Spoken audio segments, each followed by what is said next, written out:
જો કોકે અગરબત્તીનું કાણું પાડી દીધું.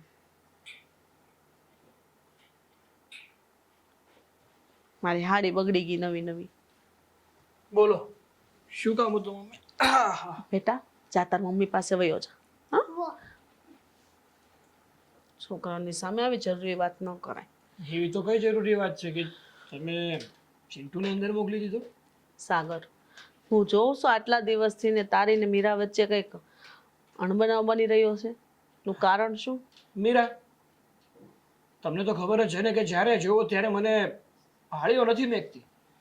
જ્યારે મને ભાળી જાય ને ત્યારે મારી સાથે ખોટે ખોટા ઝઘડા કરવાનું ચાલુ કરે છે. આમનામ તો ઝઘડા નહીં કરતી હોય ને સાગર, કંઈક તો ભૂલ હશે ને તારી. પછી તારે થોડુંક સુધરવાનું નામ લેવાય. મારી છે ને કઈ ભૂલ નથી થતી. એના મગજમાં શંકા ઘર કરી ગઈ છે. એને એવું છે કે મારું કોઈ બીજી છોકરી સાથે અફેર છે, જે ખોટું છે. તું કહેશો કે ખોટું છે? કદાચ એને તો એવું જ લાગતું હોય ને કે તારો અફેર કોઈ છોકરી હારે છે. કંઈક તો એવું એને જોયું હશે તો જ કહેતી હશે. અરે કાંઈ જોયું નથી. ઘણી વાર હું મારા ફ્રેન્ડ સાથે વાત કરતો હોય તો એમાંથી શંકા કરે. ઘણી વાર કોઈ સાથે ફોન ઉપર વાત કરતો હોય તો એમાંથી શંકા કરે. અરે રોડ ઉપર જતા જતા કોઈ સાથે હસીથી બે ઘડી ઊભો શું રહી ગયો તો એમાં પણ શંકા. હો વાતની એક વાત કે જો આવી બાબતમાં ઝઘડા થતા રહેશે ને તો મારા આખી જિંદગી આવા જ દિવસો નીકળશે. શાંતિથી કોઈ દિવસ રહેશો જ નહીં તમે બે જણા. હા તો સમજાવો ને તમારી વહુને કે મને શાંતિથી જીવવા દે અને શંકા કરવાનું બંધ કરે. જો સાગર એના મનથી સમજશે ને તો જ એને સમજણ આવશે. મારી કે તારે કહેવાથી કંઈ નહીં થાય. અને જો આપણી ઘરવાળીને એટલી બધી શંકા હોય ને તો આપણે થોડોક આપણામાં સુધારો લાવી દેવાય. એટલે તમે પણ એવું જ કહેવા માંગો છો કે હીરા જે મારી પર શંકા કરી રહી છે એ વસ્તુ સાચી છે? હોઈ શકે, કારણ કે તું પણ 24 કલાક મોબાઈલ લઈને જ ફરતો હોય છે. હું જોઉં છું ઘણી વાર એક ધારો મોબાઈલમાં પડ્યો રહેશ. ખબર નહીં હું મોબાઈલમાં આટલું બધું છે. તો એક કામ કરીએ ને આપણે, હું મોબાઈલ જ વેચી દઉં, કામ કરવાનું બંધ કરી દઉં, ઘરે જ બેસું તમારી સામે. એટલે તમને ઉપાધિ નહીં અને મીરાને ઉપાધિ નહીં. ભલે ને પછી ખાવાના ફાફા પડતા.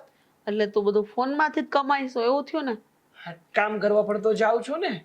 આ ફોન ખાલી ફોન છે ને એ મારી જિંદગીની પરેશાની નથી. હું ઘરની બહાર જાઉં છું ને એમાં પણ ઘણી પરેશાનીઓ ઊભી થાય છે તો હું ઘરની બહાર જ ના જાઉં ને.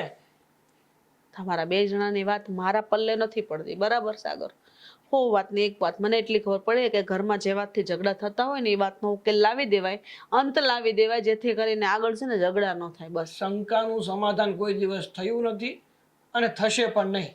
જો વ્યક્તિ પોતાની જાતે સુધરે ને તો 2 નંબરની વાત છે, બાકી જિંદગીભર કોઈ સુધરવાનું નથી. અને મીરાના મગજમાં છે ને ખોટી રીતે જે માનસિક ગ્રંથિ બંધાઈ ગઈ છે ને મને લઈને એ કોઈ દિવસ ભાંગવાની નથી.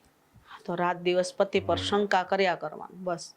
ખબર નહીં ક્યાં હીરામાં ક્યારે સુધારો આવશે. નથી મારે એને કહેવાતું કે નથી તને કહેવાતું. હું તો જે જોઉં છું એ કહું છું. એના વિચારો જેવા થઈ ગયા છે. કહેવાય છે ને કે જે આપણા વિચારો હોય ને એવું જ આપણને બધું દેખાય. એ બધું તો ઠીક, પણ આ ચિંટુ છે ને એ વિચાર કરવો પડશે. કાલ સવારે 20 વર્ષનો થઈ જશે. જેવું તું કરીશ ને એવું એ શીખશે. આ અસર બધી એના પર પડે એટલા માટે મેં એને અંદર મોકલો છે.